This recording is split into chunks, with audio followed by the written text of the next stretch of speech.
Welcome to the deep dive. We take complex topics, break them down, and hopefully leave you well-informed, maybe even a bit surprised. Today, we're plunging into a conflict that, well, it started with intense religious feeling, but became something much bigger. It reshaped nations, warfare itself. That's right. We're looking at the second phase of the 30 Years' War, roughly 1635 to 1648.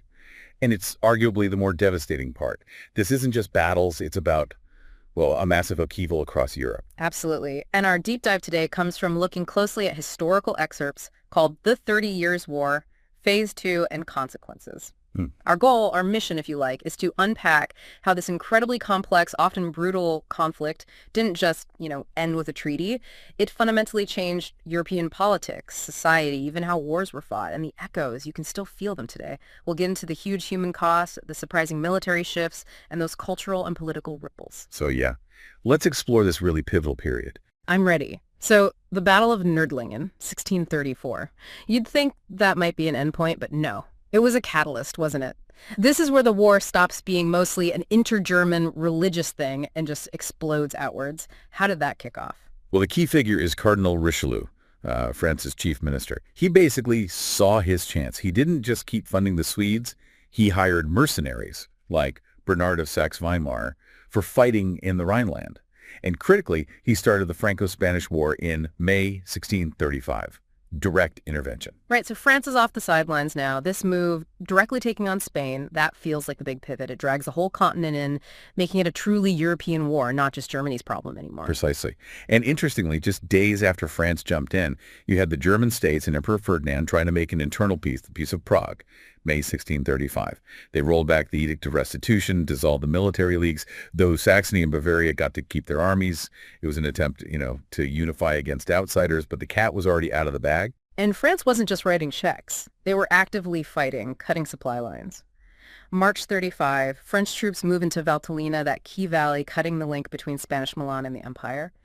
And their main army invaded the Spanish Netherlands in May, though that didn't go so well initially. No, huge casualties. There maybe 70,000 they had to pull back.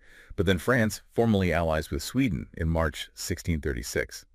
Sweden needed the money, having lost territory. Spain hit back, invaded northern France, actually caused panic in Paris for a bit, but had to retreat because they couldn't get supplies. And despite some German states switching sides, the Swedes under Johann van Eyre managed to win at Wittstock in October 36, shoring up their position in northeast Germany. So, it was constantly shifting. The stakes are just going up and up. And then leadership changes. Ferdinand II dies in 37. His son, Ferdinand III, inherits this mess. How did that change things on the ground? It certainly shifted the strategic picture. Bernard Saxe-Weimar, that mercenary general we mentioned, he destroyed an imperial army at Rheinfelden in March 38, and then, crucially, captured Breisach in December. That gave France control of Alsace, and more importantly, it cut the Spanish road. The Spanish road, let's pause on that. This wasn't just a road, right? This was the vital network, the artery for Spain moving troops and cash from Italy up to the fighting in the Netherlands. Cutting that. Wow. Exactly, a devastating blow. It forced Madrid to try resupplying their Flanders army by sea. And that, in turn, led to the Dutch Navy under Martin Tromp smashing the Spanish fleet at the Downs in October 1639. The pressure on Olivares, Spain's chief minister, to just make peace was becoming immense. And I bet the war's sheer cost and length started causing problems inside Spain, too. Any major cracks appearing domestically? Oh, definitely. Big time. Right. France occupied Spanish Artois in 1640. But the real trouble was closer to home. Dutch attacks on Portuguese colonies, plus massive opposition to war taxes, sparked huge revolts in Portugal and Catalonia in 1640. Olivares himself apparently argued Spain should just cut its losses, accept Dutch independence, and focus everything on fighting France. So what did the Dutch think? Did they see the writing on the wall for Spain? Well, yeah, most Dutch leaders thought the war was basically won. They actually started cutting army budgets, even though their commander, Frederick Henry, objected. But the war, it just kept going. Things looked bad for the Swedes after Bernard of Saxe-Weimar died in 39. His troops and van Eyre's mutinied no pay. It was looking pretty dire. So who pulled them back from the brink? Lennart Torstensson. He arrived in November 1641 with 7,000 fresh troops and, crucially, cash. That turned things around. French win at Kempen in January 42. Then Torstensson crushes an imperial army at Sickenbreitenfeld in October 42, nearly 10,000 casualties. Even Richelieu dying in late 42 and Louis XIII in 43 didn't stop France. Cardinal Mazarin just kept pushing their policies. And then came Rocroi, May 1643, Condé's victory. That was the nail in the coffin for reopening the Spanish road. It basically forced Madrid to finally accept Dutch independence. Game changer. So after like 25 years of this grinding war, the fighting itself starts to change, right? Armies were just worn out, spending more time looking for food than actually fighting. You've got it. Logistics just became everything. Campaigns often started later.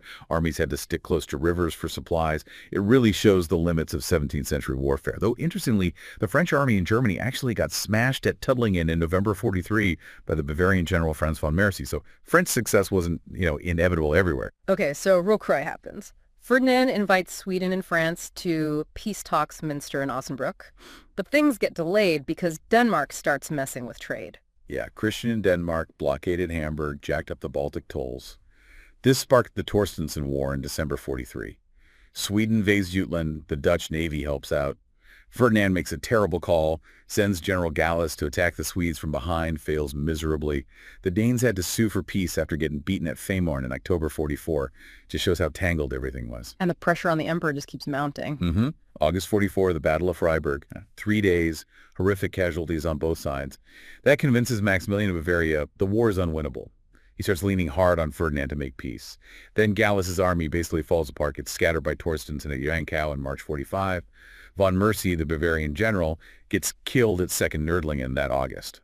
John George of Saxony throws in the towel, signs a truce with Sweden in September 45, then agrees to neutrality in early 46.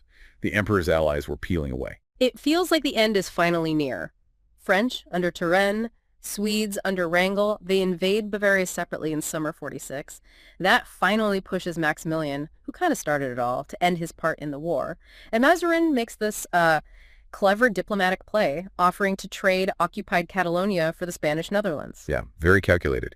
He publicized his secret offer. It completely spooked the Dutch, who then quickly made their own truce with Spain in January 47 to negotiate their own peace. Smart move by Mazarin, but maybe cynical. Then there's the Truce of Ulm in March 47, Bavaria, Cologne, Sweden, while Mazarin tries to grab the Netherlands by force. But that plan falls apart too. It did. Turenne's German troops mutinied. A key Bavarian general, von Werth, refused to follow the truce, but the momentum was against the empire. May 1648, Battle of Sismarshausen. Franco-Swedish force beats the Imperial Bavarians, and Bavaria is wide open. The Swedes even sent another army under von Königsmarck to Prague in July 48, mostly just for loot. They grabbed the famous Codex Gigas, the Devil's Bible, which is still in Stockholm today. A final Spanish push in Flanders fails at Lens in August 48. That was it. Ferdinand finally had to agree to the peace terms. Just exhaustion everywhere. Wow. What an incredibly brutal, drawn-out struggle just within the empire. But as you hinted, this wasn't just happening in Germany, was it? The war had tentacles reaching far beyond. Let's shift focus. How did it play out elsewhere? Northern Italy, for instance, that was a key strategic zone. Absolutely. Northern Italy was always contested ground between France and the Habsburgs, partly because of borders, but also crucially because key parts of the Spanish road ran through there, moving troops and supplies from Italy up to the Netherlands. Even something seemingly small, like the War of the Mantuan Succession from 1628 to 31, had this disproportionate impact. Why was that? Because Pope Urban VIII actually saw Habsburg growth in Italy as a threat. This split the Catholic side, basically gave France cover to use Protestant allies, like Sweden. It blew the lines even more. France made gains, captured Pinerolo, got control over Piedmont and Alpine passes in 1629, though they secretly gave Pinerolo back later. And plague played a role there, too. That's wild, killing tens of thousands in Milan and Venice. Yeah, the Italian plague of 1629-31 was devastating. 60,000 dead in Milan, 46,000 in Venice. Ironically, it might have helped the French position by weakening their opponents. Nature as a factor, absolutely. The anti-Habsburg alliance eventually fell apart when key leaders died in 1637, leading to a civil war in Piedmont from 39 to 42. You had the crazy siege of Turin in 1639, where apparently 3 different armies were besieging each other. Just chaos. Ultimately, those revolts back in Spain and Portugal and Catalonia forced the Spanish to pull troops out of Italy. And then a French-backed revolt in Naples in 1647 briefly kicked the Spanish out, really showing how weak their grip had become there. And speaking of Catalonia, another example of the war spreading. Spain's war taxes sparking a revolt there, and in Portugal in 1640. Exactly. And Richelieu jumped right on that. France backed the rebels as part of his war by diversion, basically. Keep Spain busy and bleeding resources everywhere else. The Catalans declared a republic in January 1641, and after beating the Spanish at Martorell, they even recognized Louis XIII of France as their Count of Barcelona. A joint French-Catalan force then routed a bigger Spanish army at Montjuic, securing Barcelona. So Spain's internal problems became France's weapons. Smart, if brutal. Yes, though it got complicated. The new French administration wasn't much better than the Spanish rule, apparently. It turned into this messy three-sided contest involving the French-backed elite, the local peasants, and the Spanish. But the outcome was lasting, and it pretty much established the current Franco-Spanish border in the Pyrenees. And the conflict went even further afield, the Dutch-Portuguese War. How did that connect? Well, remember, the Iberian Union since 1580, the King of Spain was also King of Portugal in this empire. The Dutch-Portuguese War, running from 1602 way past Westphalia to 1663, was basically an offshoot of the Dutch War for Independence from Spain. Plus, they were huge commercial rivals. The Dutch West India Company, formed in 1621, had this great design, control the super profitable triangular trade. That's the trade in enslaved people from West Africa and Angola to Brazilian sugar plantations, then sugar and tobacco back to Europe. Exactly. The Dutch wanted to control it both for profit and to starve Spain of the funds it generated. They captured Salvador and Brazil in 1624, set up Dutch Brazil, which lasted till 1654, and grabbed Portuguese slave trading hubs in Angola and São Tomé in 1641, even getting help from local kingdoms there. While they lost Brazil eventually, they kept other gains, the Cape Colony in South Africa, the Gold Coast, Malacca, the Moluccas, so on. It truly made the conflict global. All these wars, all these fronts, finally leading to the Peace of Westphalia in 1648. And it wasn't just one treaty, was it? It was 3 separate agreements. That's right. You had the Peace of Münster between Spain and the Dutch Republic that was signed first, January 48. Then the Treaty of Osnabrück between the Holy Roman Empire and Sweden, and the Treaty of Münster between the Empire and France. How on earth did they manage such a complex negotiation with so many parties involved? It was a huge undertaking. Talks actually started way back in 1642. At various points, there was something like 109 delegations involved, split between the Catholic negotiators in Münster and the Protestant ones in Osnabrück. They had mediators, the papal legate Fabio Chigi, and the Venetian envoy Elvise Contarini. It really set a pattern for future large-scale peace congresses. So the Peace of Münster first. Confirmed Dutch independence from Spain, a massive moment for the Dutch Republic, finally. Huge. And maybe even more importantly, commercially. The Dutch got a monopoly on trade through the Scheldt estuary. That one clause basically guaranteed Amsterdam's dominance in trade and absolutely crippled Antwerp's economy. Antwerp didn't really recover until the late 19th century. These agreements were, as the source says, a major turning point in German and European legal history. Much more than just ending a war. Right. They brought huge changes inside the empire, too, constitutionally and religiously. They confirmed the autonomy of the individual states within the empire. Ferdinand had to accept the imperial diet. The Assembly of States was supreme, so less central power for the emperor. And religiously, they went back to the old Augsburg settlement principle, but updated it. They said 1624 is the normal year for deciding a state's official religion. If it was Catholic in 1624, it stayed Catholic. If Lutheran, it stayed Lutheran. They also guaranteed freedom of worship for religious minorities living in a state dominated by another faith. And, importantly, Article 7 finally recognized Calvinism alongside Catholicism and Lutheranism. It also got rid of the Ius Reformandi. Ius Reformandi, that's Latin, right? What did ditching that mean practically? Yeah, the right to reform. It basically meant the ruler decided the religion, and everyone had to follow. Removing it meant subjects didn't have to convert if their ruler changed faith. A big step for individual religious freedom, though crucially none of this applied to the Habsburgs' own hereditary lands like Austria and Bohemia. They stayed firmly Catholic. And of course the map changed. Territories were shuffled around. Brandenburg, Prussia got eastern Pomerania and some important bishoprics, Magdeburg, Halberstadt, that was a big boost for them. The Palatinate ruler got back the lower Palatinate and became the 8th elector. Bavaria kept the upper Palatinate and its electoral vote. France officially got the bishoprics of Metz, Toul, and Verdun, plus cities in Alsace, though not Strasbourg yet. Sweden did well too. A big cash payment, 5 million thalers plus Swedish Pomerania and the bishoprics of Bremen and Verden. That gave them territory and votes in the imperial diet. But, not everyone was happy. Pope Innocent X hated it, denounced the peace. Many Protestant exiles were bitter that Catholicism was locked in place in Austria and Bohemia. And the fighting didn't just stop overnight.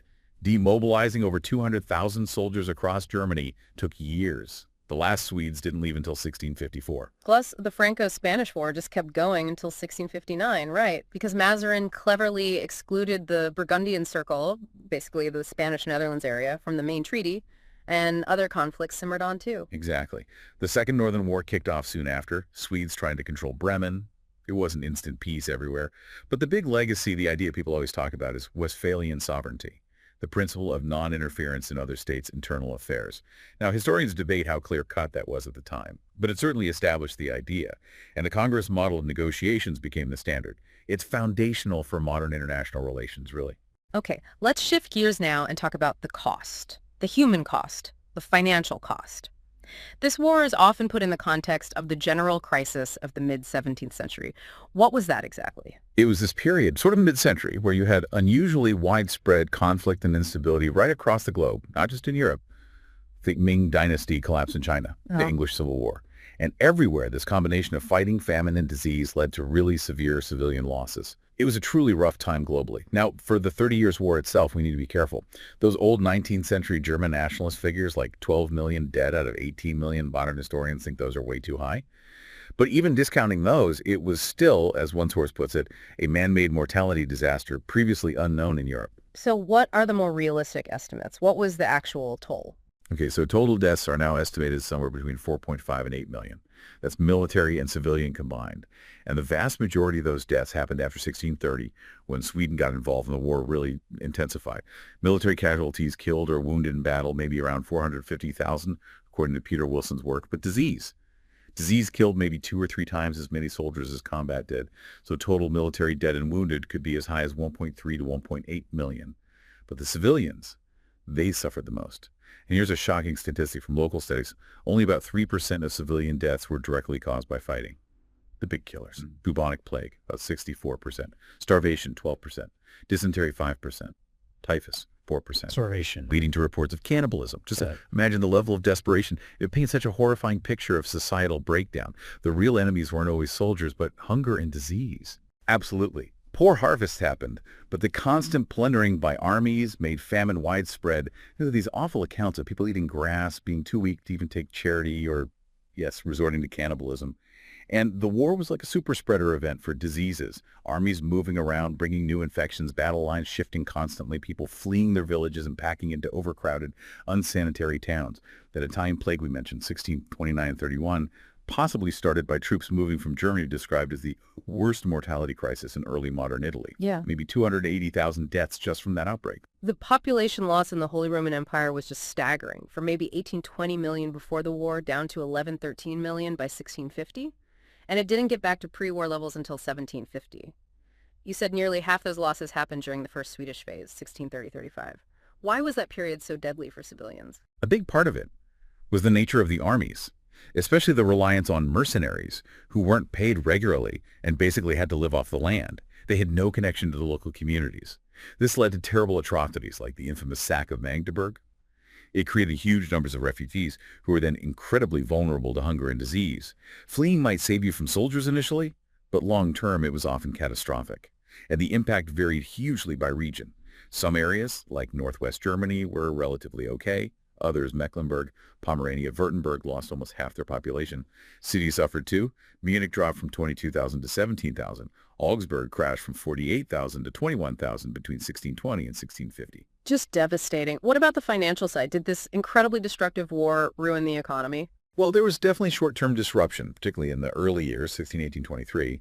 But surprisingly, looking at the bigger picture, the war seems to have mostly accelerated existing economic trends, like shifting trade patterns. It didn't necessarily reverse long-term growth or market integration. And here's a really counterintuitive point from one study. Because so many people died, wages for the survivors in Germany actually went up by about 40% in real terms between 1603 and 1652. Grim, but a consequence of supply and demand, I suppose. Wow. A dark silver lining for those who survived. Okay, let's shift to military matters. Gustavus Adolphus of Sweden, his innovations are often seen as part of this military revolution. He built on Dutch ideas, right? Shallower infantry lines, more muskets, light, quick-firing artillery, Breitenfeld in 1631 being the classic example. Yes. Maurice of Orange in the Netherlands had pioneered disciplined drill and linear formations. Gustavus adapted that, reducing the ranks from maybe 10 deep to 6, which meant more muskets could fire at once, maximizing firepower. He also integrated light cannons right into the infantry units. But these line formations, while great for defense and firepower, were maybe less flexible, harder to maneuver, especially compared to the old Spanish tercio squares. In fact, the tercios beat the Swedes at Nördlingen in 1634, showing the old ways weren't totally obsolete. Gustavus compensated by making his cavalry really aggressive, using units like the Finnish Hakkapeliitta for shock charges. But honestly, the debate about the best formation line versus column went on for centuries after this. No easy answer. These new tactics, though, they definitely needed more professional soldiers, didn't they? Guys who could actually stand in line, reload under fire, deliver those coordinated volleys. That must have required serious training. Absolutely. You see this explosion in drill manuals, dozens for pikemen, dozens for musketeers laying out every single step. The theory was it took about 6 months to fully train or recruit, and it put much more emphasis on junior officers, lieutenants, captains, the Ilban. They were the ones who had to make these complex formations work on the battlefield. This led to the first proper military academies, like the one at Siegen, founded in 1616, the start of professional officer training. But despite these tactical advances, strategy seemed to lag behind. Jeremy Black, the historian, argues most campaigns were basically about finding food and money for the troops, not achieving clear strategic goals. Why that disconnect? It's a key point. This disconnect between military and diplomatic goals is probably a big reason the war dragged on for so long. Peace talks would happen, but the armies just kept marching, needing supplies, and the scale was unprecedented. Even in 1648, there were still over 150,000 soldiers under arms just in the empire. 17th century states simply couldn't pay armies that big for that long from taxes alone, so they relied on contributions, demanding supplies and money from the territories the armies occupied, which was basically organized plunder. So supply became the absolute constraint. Armies got smaller, needed more cavalry for foraging over wider areas, and had to stick near rivers because moving bulk goods overland was just too hard. Yeah, the source material describes armies degenerating into traveling armed mobs, living in this weird symbiotic relationship with the countryside they passed through, devastating it, but needing it to survive. And this often directly undermined political goals, like imperial troops wrecking Brandenburg and Saxony, who were supposed to be their allies, just pushed those states towards Sweden. It was a really vicious cycle. So the real revolution, maybe it wasn't just tactics or guns. Exactly. Many historians argue the truly revolutionary change was the sheer scale and duration. States had to figure out how to fund, supply, and control these huge permanent armies operating over vast areas for years on end. That required building much more sophisticated state bureaucracies. And it marks a huge shift. The power to wage large-scale war, this organized violence, moves away from mercenary captains like Wallenstein, these private contractors, and becomes firmly centralized under the control of the state itself. That's maybe the biggest military legacy. Let's talk about the aftershocks, social, cultural, political. They lasted a long, long time. You mentioned the breakdown of social order, landless peasants, rebellions. Yeah, and the environmental impact was huge. When armies cleared out an area, nature took over in weird ways. Rodent populations exploded because there were fewer people. Wolves became a major problem in Bavaria in 1638. Wild pigs were destroying crops in 39. It was an ecological disaster layered on the human one. People at the time, facing all this random death and destruction, they struggled to make sense of it. Some saw it as God's punishment, leading to witch hunts. How direct was the link between the war and the witch craze? It's complex. There was definitely a surge in witch trials, particularly starting in Franconia around 1626, spreading to places like Würzburg, Bamberg, Eichstätt. Bishop von Ehrenberg in Würzburg executed over 900 people, Bamberg over 1,000, horrific numbers. But, as the source notes, many trials happened in areas relatively untouched by the fighting, and Emperor Ferdinand actually tried to clamp down on the worst excesses by 1630, worried it was discrediting the Counter-Reformation. So the war likely fueled existing anxieties and desperation, but it wasn't the only cause. The frenzy of despair had multiple roots. And yet, amidst all this horror, there was a kind of German literary revival, people forming societies to purify the German language, and novels emerging. Yeah, paradoxically, you get things like Simplicissimus by Grimmelshausen in 1668. It's considered one of the first great German novels, a picaresque tale, but it gives this incredibly raw, realistic picture of a soldier's life during the war. And we have diaries, like Peter Hagendorf's, that back up its authenticity. For German writers, and also Czech writers, the war became this defining national trauma. Think of Schiller's later plays. It was used by 19th century nationalists to argue for German unification. See, division leads to disaster. even disturbingly invoked by the Nazis, but also used for anti-war statements like Brecht's Mother Courage.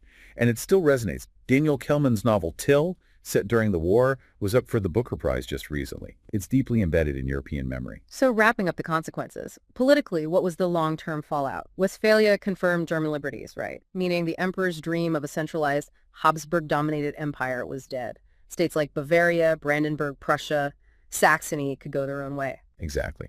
And the Habsburgs themselves, while losing that centralizing bid, actually came out of it maybe less damaged than others. They consolidated their own hereditary lands, Austria, Bohemia, Hungary, into a more coherent bloc, with Catholicism firmly reestablished there. It set them up as a major Austrian power, separate from the rest of the empire. And this is where we see the foundations of the modern nation-state being laid. Westphalia changed how rulers related to their people. Loyalty shifted more towards the state itself, making it easier to raise national armies, leading to a more militarized society, especially in Germany. That's a major argument, yes. The ability to tax, conscript, and command loyalty became more centralized in the state apparatus, less reliant on feudal ties or mercenary captains. Sweden, interestingly, despite its military prowess and territorial gains, found them kind of short-lived in impact. Their German territories remained part of the empire, dragging them into future German conflicts. The income wasn't huge. They didn't become the dominant Baltic power they hoped to be long-term. But France seems to have gained the most. Richelieu's main goals were achieved, Habsburgs separated, borders expanded, Spanish power checked, setting the stage for Louis XIV. Absolutely. France emerged as the clear winner in many ways. They achieved strategic depth, weakened their main rivals, and were perfectly positioned to become the dominant power in Europe for the next century or more. Spanish military supremacy was over. And maybe the biggest picture takeaway: the 30 Years' War was arguably the last major European war where religion was a primary driver. After Westphalia, wars were fought more for reasons of state, territory, trade, secular interests.